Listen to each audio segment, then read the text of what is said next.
Hello दोस्तों, welcome back to Hindi वार्ता साहित्य चैनल में आपका स्वागत है। तो आज हम करने वाले हैं क्वेश्चन नंबर 33 से। इससे पहले हम 32 क्वेश्चन जो है वो कल डिस्कस कर चुके हैं। हमारी ये 500 प्रश्नों की सीरीज़ है जो कि जून 2025 में आपका जो एग्ज़ाम होने वाला है LT टेट का, उसके लिए ये प्रश्नोत्तरी सीरीज़ जो है वो चलाई है। यकीन मानिए आपके आने वाले एग्ज़ाम में इससे बाहर प्रश्न आपके बिल्कुल भी नहीं रहेंगे। तो चलिए जल्दी से वीडियो को शुरू करते हैं। प्रश्न नंबर 33 है कि आज क्यों तेरी वीणा मौन है, पंक्ति के रचनाकार कौन है? तो आपका ऑप्शन बी महादेवी वर्मा ये बिल्कुल सही हो जाएगा। ठीक है, आपका ऑप्शन बी। अगर आप लेना चाहें तो यहाँ पर तेरी वीणा शब्द को आप सर्कल कर सकते हैं। ठीक है, उसके अलावा पंत का जन्म याद रखिएगा आप कब हुआ है। सुमित्रानंदन पंत का जन्म 1900 में, महादेवी वर्मा का जन्म 1907 ईस्वी में, निराला का जन्म 1899 ईस्वी में हुआ है। आगे चलते हैं। प्रश्न नंबर 34 है कि स्वच्छंदवाद की विशेषता नहीं है। स्वच्छंदवाद की विशेषता की अगर हम बात करें तो आपका ऑप्शन डी जो है ये बिल्कुल सही हो जाएगा। ब्रज भाषा में रचना करना ये स्वच्छंदवाद की विशेषता नहीं है। इसके अलावा प्रकृति पर्यवेक्षण हो गया, सौंदर्य भावना हो गया, प्रेम चित्रण हो गया, ये सारी ही विशेषताएं आपकी स्वच्छंदवाद की हैं। ब्रज भाषा में रचना करना ये रीतिकाल की सबसे बड़ी विशेषता आती है। ठीक है, रीतिकाल में आपके ब्रज भाषा का ही स्वर्ण युग जो है वो रीतिकाल को कहा जाता है। ठीक है, प्रश्न नंबर 35 है आंसू है तो ये मुक्त काव्य संकलन है, अतुकांत काव्य है, प्रबंध काव्य है, इनमें से कोई भी नहीं है। तो ये आपका मुक्तक काव्य संकलन है। ठीक है, प्रसाद की ये रचना है, याद रखिएगा। इनकी ये जो रचनाएं आती हैं झरना, आंसू, लहर, कमाइनी, मैंने कल भी पिछली वीडियो में बताया था। इसका क्रम आता है आपको मैक्सिमम टाइम लगाने के लिए। झरना, आंसू, लहर, कमाइनी। झरना 1918 में, आंसू आपको 1925 में, लहर 1933 में और कमाइनी 1935 ईस्वी में। ठीक है, तो इसको बिल्कुल ध्यान में रखिएगा आप। और ये मुक्तक काव्य है। प्रश्न नंबर 36 है लोकायतन के रचनाकार कौन है? तो ये सुमित्रानंदन पंत हैं। लोकायतन ये एक महाकाव्य है जो कि महात्मा गांधी के जीवन पर लिखा गया है। इसमें जो है वो आपके कुल 7 सर्ग हैं।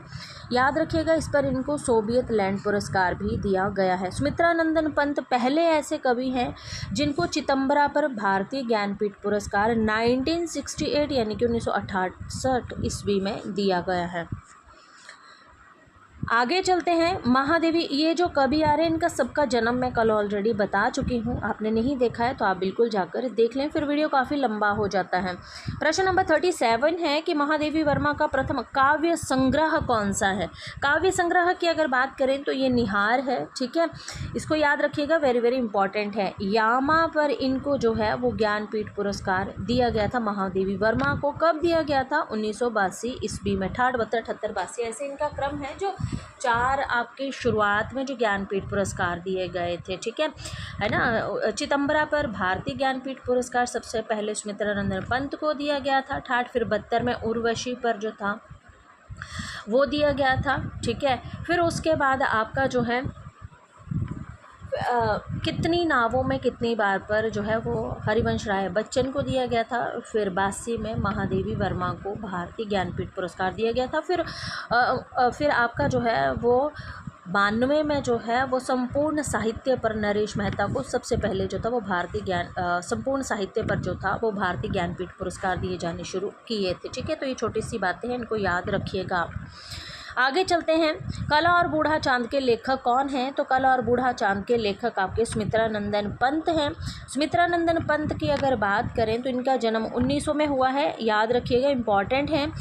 कला और बूढ़ा चांद पर इनको जो है वो ये साहित्य अकादमी पुरस्कार जो है वो दिया गया है।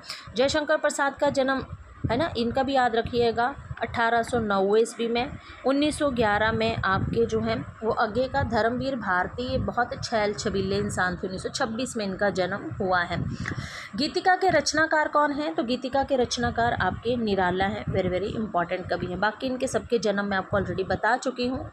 ये छायावाद के 4 स्तंभ हैं जो कि आपको बेसिक है, पता होना चाहिए। प्रश्न नंबर 40 है, छायावाद को स्थूल के प्रति सूक्ष्म का विद्रोह किस आलोचक ने कहा है? बहुत जगजाहिर प्रश्न है, बहुत बार आता है, डॉक्टर नागेंद्र ने। यहाँ पर रामविलास शर्मा भी दिए गए हैं। इन्होंने क्या कहा? इन्होंने कहा है छायावाद स्थूल के प्रति सूक्ष्म का विद्रोह, नहीं शब्द आ गया तो ये किसका हो जाएगा कथन? रामविलास शर्मा का। यानी कि छायावाद को स्थूल के प्रति सूक्ष्म का विद्रोह नहीं है, किसने कहा है? रामविलास शर्मा ने। और छायावाद स्थूल के प्रति सूक्ष्म का विद्रोह है, ये किसने कहा है? डॉक्टर नागेंद्र ने, है ना, याद रखिएगा। डॉक्टर नागेंद्र का जन्म मैं ऑलरेडी कल आपको बता चुकी हूँ 1914 ईस्वी में। रामविलास शर्मा ये बाहर ही रहते थे, 1912 ईस्वी में इनका जन्म हुआ है ना। नंद दुलारे वाजपेयी का जन्म 1906 ईस्वी में, याद रखिएगा। देवराज का जन्म तो इतना इम्पॉर्टेंट नहीं है, ना ही मुझे इसका पता है, तो आप देख लीजिएगा। आगे चलते हैं। शेर सिंह का शस्त्र समर्पण किस रचना में संकलित है, आपको बताना है। तो ये लहर में संकलित है आपका, और बहुत इंपॉर्टेंट रचना है ये शेर सिंह का शस्त्र समर्पण, है ना, लहर में है। ये लहर का प्रकाशन वर्ष 1933 ईस्वी है, याद रखिएगा। जयशंकर प्रसाद की ये रचना है, वेरी वेरी इंपॉर्टेंट। आगे चलते हैं। कौन सी रचना महाकाव्य नहीं है, आपको बताना है। तो ये आपका पल्लव जो है, ठीक है, ये आपका ये छायावादी रचना है, पंत की रचना है, ये कोई महाकाव्य नहीं है। इसके अलावा साकेत मैथिली शरण गुप्त का ये महाकाव्य है, कामायनी जयशंकर प्रसाद का ये महाकाव्य, प्रिय प्रकाश हरिऔध का ये भी महाकाव्य है। साकेत को हम कल डिटेल से डिस्कस कर चुके हैं। कामायनी में 15 सर्ग आते हैं, इसको आप देख लीजिएगा, बहुत ही इंपॉर्टेंट है। और प्रिय प्रवास, इसको भी आप देख लीजिएगा, ठीक है, तो ये इंपॉर्टेंट है आपके। आगे चलते हैं। प्रश्न नंबर 43 है, कामायनी को छायावाद का उपनिषद किसने कहा है? ठीक है, ये उपनिषद वाला भी बहुत बार प्रश्न आपका आया हुआ है एग्जाम में, ठीक है। ये शांतिप्रिय द्विवेदी ने कामायनी को छायावाद का उपनिषद कहा है ना। इनके सबके जन्म हम ऑलरेडी कल कर चुके हैं। नंद दुलारे 1906 में, रामचंद्र शुक्ल 1884 ईस्वी में, है ना, क्योंकि ये बेसिक से कभी है ना, और हजारी प्रसाद द्विवेदी 1907 में। प्रश्न नंबर 44 है कि छायावाद की पहली रचना मानी जाती है। तो आपका ऑप्शन डी बिल्कुल सही हो जाएगा, झरना मानी जाती है। क्यों मानी जाती है? क्योंकि झरना का प्रकाशन वर्ष क्या है? 1918। छायावाद की शुरुआत क्या है, समय शुरू कब होता है? 1918, ठीक है। तो ये झरना जो है ये छायावाद की प्रथम रचना मानी जाती है, इसलिए क्योंकि लहर तत्ती बहुत थी 1933 में, पल्लव 1928 में, और आपकी कामायनी 1935 में, है ना। तो झरना ये जो है ये छायावाद की प्रथम रचना मानी जाती है 1918 में, ठीक है। आगे चलते हैं। प्रश्न नंबर 45 हैं कि निम्न पंक्तियां किस प्रसिद्ध लंबी कविता से ली गई हैं? प्रतिपल परिवर्तित व्यूह, भेद कौशल, समूह राक्षस, वृद्ध प्रत्युत्तर, क्रुद्ध, कपि विष्म हुहु। ये 45वां प्रश्न है आपका, है ना। तो ये हमें देखने की पंक्तियाँ किस लंबी, क्योंकि ये सारी ही आपको पता है ये सब ही लंबी कविताएं हैं, आपको बताना है कि किस लंबी कविता से जो है ये पंक्तियाँ ली गई हैं। पेन ले लेती हूँ मैं, 1 मिनट, है ना, ठीक है। तो ये राम की शक्ति पूजा से जो है ये ली गई है, क्योंकि आप एक चीज़ से यहाँ कर सकते हो, राक्षस, विरुद्ध, व्यूह, क्रुद्ध, परिवर्तन व्यूह, है ना, यहाँ से इसको आप ले सकते हो, ठीक है। तो राम की शक्ति पूजा जो है ना, यहाँ से ये पंक्तियाँ आपकी ली गई हैं।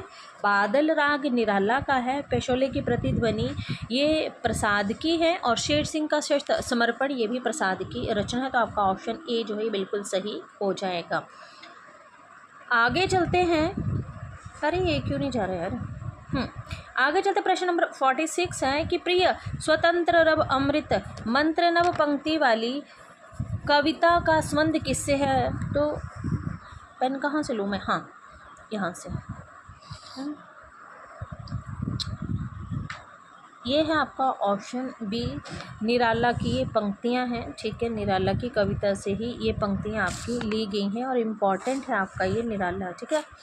मैंने जन्म में फिर रिपीट कर देती हूँ, 1809 1899, और भवानी प्रसाद मिश्र 1903 ईस्वी, है ना।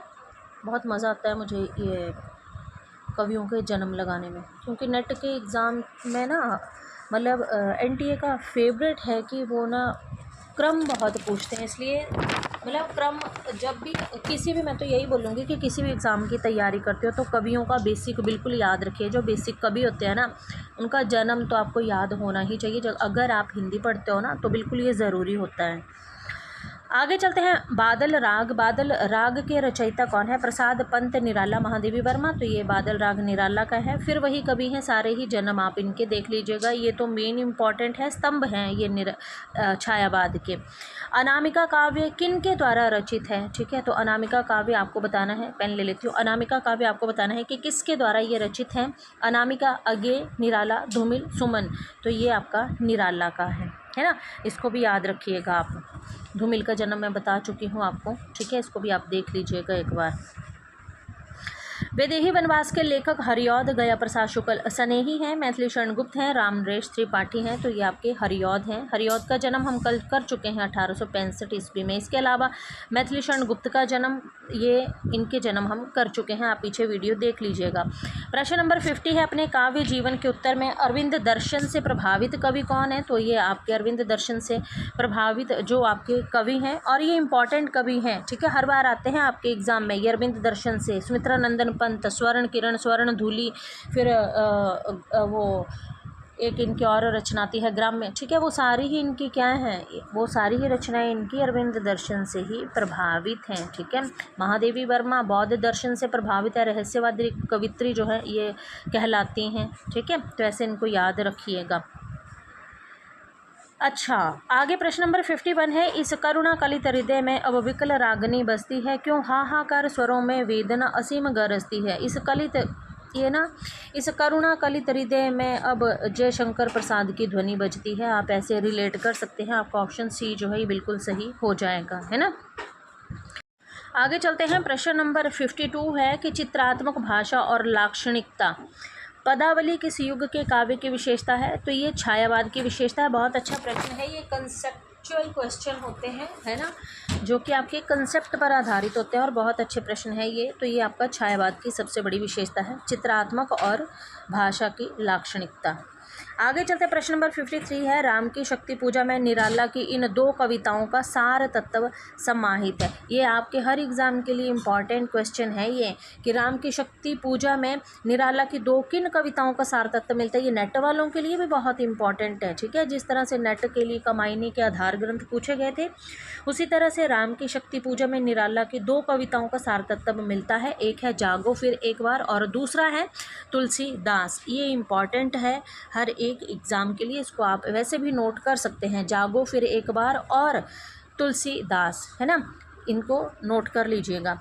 54 है कि किस छायावादी कवि ने संवाद शैली का सर्वाधिक उपयोग किया है। संवाद शैली का सबसे ज़्यादा जो प्रयोग किया था वो किया था आपके जयशंकर प्रसाद ने। तो संवाद शैली को आप ले सकते हैं, छायावाद में संवाद शैली का सबसे ज़्यादा प्रयोग जयशंकर प्रसाद के द्वारा किया गया है, ठीक है। तो ये हो गए हमारे आज 20 टॉप क्वेश्चंस जो कि आज हमने डिस्कस कर लिए हैं। आने वाली वीडियो में हम अगले प्रश्न डिस्कस करेंगे। अगर वीडियो पसंद आए तो वीडियो को लाइक और चैनल को सब्सक्राइब ज़रूर कीजिएगा। तो मिलते हैं नेक्स्ट वीडियो में, तब तक के लिए धन्यवाद।